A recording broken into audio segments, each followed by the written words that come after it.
Hi, today I'm going to show you how to remove a Mito door handle. It is the same for the passenger and the driver's side. A little bit more fiddly with the driver's side, so I'm going to show you how to do this one. The only tools you're going to need is a little pull tool and a T20 Torx bit. The first thing we need to do is remove the grommet which covers the bolt hole. So just get your little pull tool underneath the back of it, pull it forwards and off it comes. And then behind there, in this little hole, we have a bolt which you need to undo. It shouldn't come all the way out, it should stop when you get so far. There we go. So that's loose now. Let's close the door again.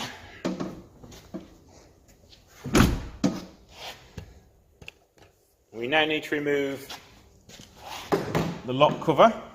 This one is broken already on this one. They are very fiddly and you'll normally find it's broken when you remove it, or breaks when you remove it anyway. Just get your pull tool underneath it and gently prise it out.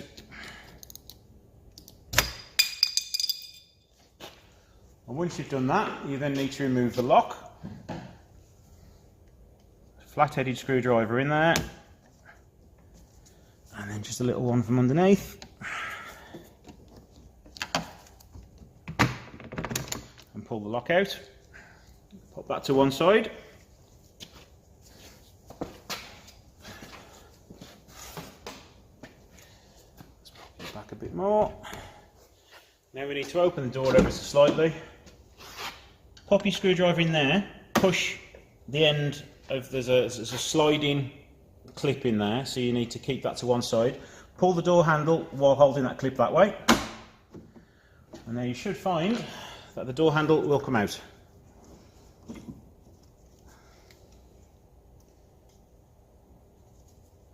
And there you go, that's how to remove a door handle. I will show you how to refit it. This is the fiddly part.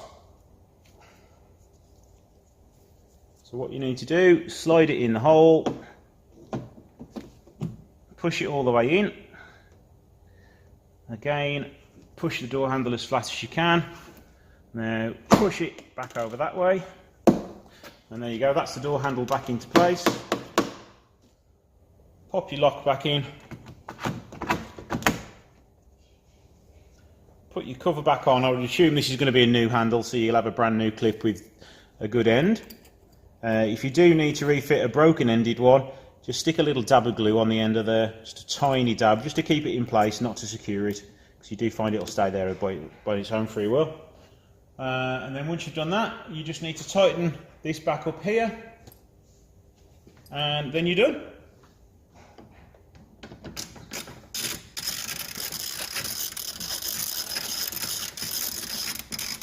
And then tighten that back up like so.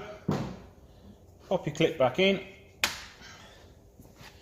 And there you go, job done. That would be your nice new door handle fitted. Thanks for watching. Please like and subscribe to see more how-to videos.